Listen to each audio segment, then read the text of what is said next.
let's talk about Darndale, because even though the video hasn't been up, there's still like a bunch I could talk about. I guess first of all, I knew that I was gonna go again. Let's just say that, because the first video did so well.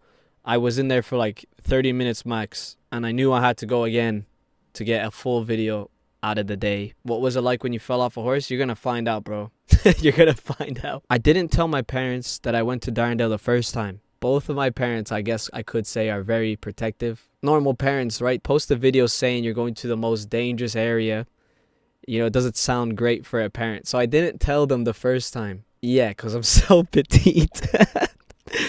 Because I'm so small and defenseless, and I don't have weapons or anything like that. Yeah. Thank you, Soft Boy, for the follow. Perfect timing, actually. Soft Boy, right. So they know I'm a soft boy, and they were very scared, or they were very like, they're low-key upset with me that I went the first time. What they didn't know is that a week later I was going to be going again, which that was like 4 days ago. So I tried my best to not tell them I was going again. But you know, their parents, they're going to ask, oh, what are you at today? Where are you going? They found out I'm going to Darndale. They were very upset again and encouraging me not to go.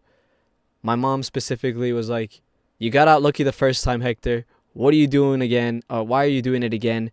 Were you chasing views just because you got 10K on a video? Now, my mom's very, she's very straightforward, man. She'll tell me the truth. I love my mom.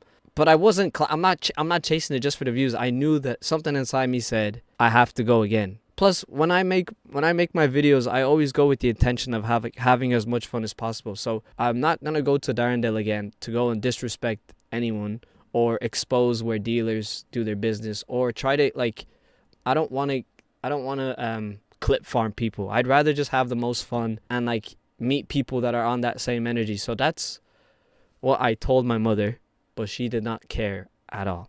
It was like a sitcom where I was talking to my mom, and she said my dad's name. She called him, hey dad, come talk to Hector. Come talk. So anyways, both of them were telling me not to go again. I knew I was going to be all right. Something was telling me to go. Look, MJ's in the chat. What's up, MJ? I'm just going to be honest. I ignored them. I was like, look, I'm going to go. I'm a fully grown man, right? I'm going to do it. So I did it with caution. Me and Paul, me and the cameraman, we rented a go-car. And I said, all right, first we're going to drive around. We're going to drive around the area first. Just get the vibe, see if there's anyone out and about. Because, you know, if there's no one around, we might as well just go home. Okay, so we drove around for like half an hour to an hour. And it started raining loads. So we're like, okay, let's call it a day. How about we just go get a spice bag from the local Chinese and go home? Got out the car, got the Chinese. It stopped raining. And we were in like the center of Darndale. Loads, like a group of like 5-10 kids spotted us. And boom, from then, I was like, all right, now we have to stay, because all of them knew who I was. And they seen the video before. So I was like, okay, maybe we have a chance to film something here. There they are there. Scott, Brady, MJ, they're all in the chat. They're the ones that ran into me and spotted me eating that spice bag. And they were like, let's show you around. I was like, okay. You like that spice bag? Yeah, it was pretty good, to be fair. I only had half of it. I wasn't even able to eat it all. I got on a horse by the end of the day, and I pretty much got scammed. I pretty much got scammed to ride a horse. Right, so this is how I got scammed in Darndale. I wanted to ride a horse. The kids in the area recommended that I ride a horse. They knew where they all were, and they asked permission from the people who owned them. And they were like, yeah, no problem. It's like, oh, bet, that's it. Like, they just asked for me. We're going to go get the horse. And that's it, right? You know, they start feeding the horses, and they start prepping them for me to get on one. And then right before I get on, one guy who wasn't with the group, he just appeared out of nowhere. He goes, yeah, that's going to cost you 100 quid to get on the horse. Me and, you know, cameraman Paul, we didn't really know what was going on. Like, I didn't know if he was just joking around.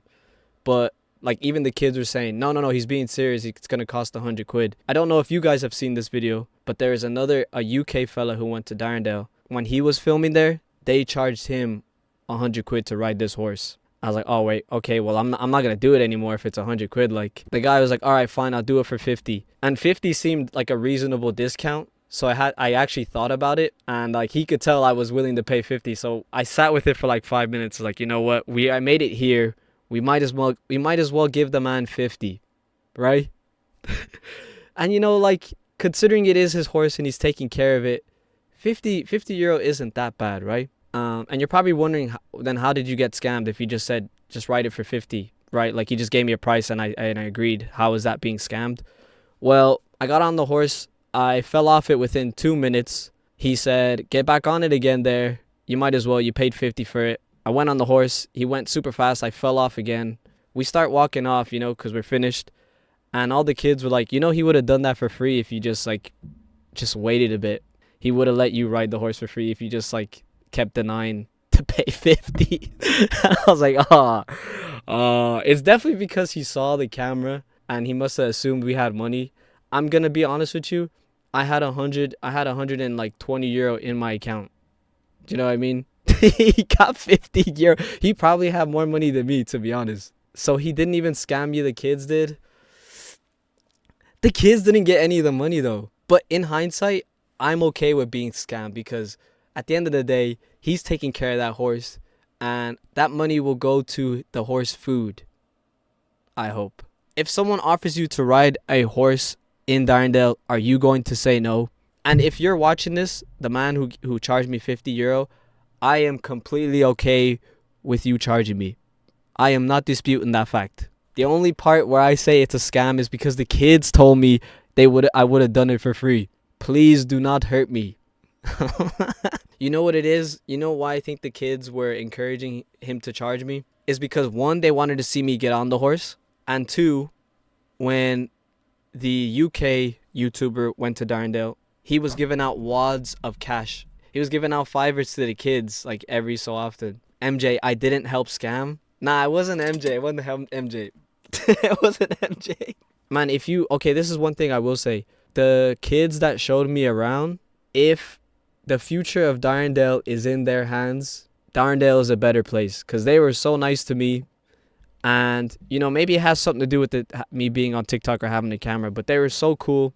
They were so nice. And yeah, I just thought hopefully they grow up to be good people, man. My cameraman might have a different opinion of that because they kept calling him the F slur. Oh god, we don't like the cameraman. Yeah, you see, Scott Brady said it there. When you hear about so the way that I packaged that video, I called it the most dangerous town in Ireland. And when you hear that, it's so easy to forget that there's families there. There's families there with kids and wives. And when my mom was like, "Do not go there. It's not worth the risk," she was right. It's a perfectly reasonable response for me not to go again.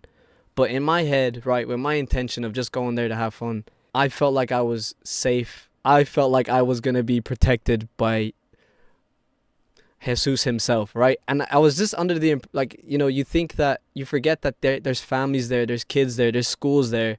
Surely it's not going to be so easy for me to just get killed off the spot, especially in Ireland, right?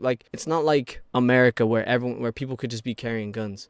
I say all that to say that these places in Ireland that are dangerous they do have that title for a reason, but there is good in these places. There's good in any place that is categorized as dangerous. And I hope that with this video, that's the focus.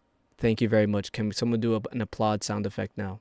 There is dangers in dangerous places, but there's danger in good places too. The mother is always right.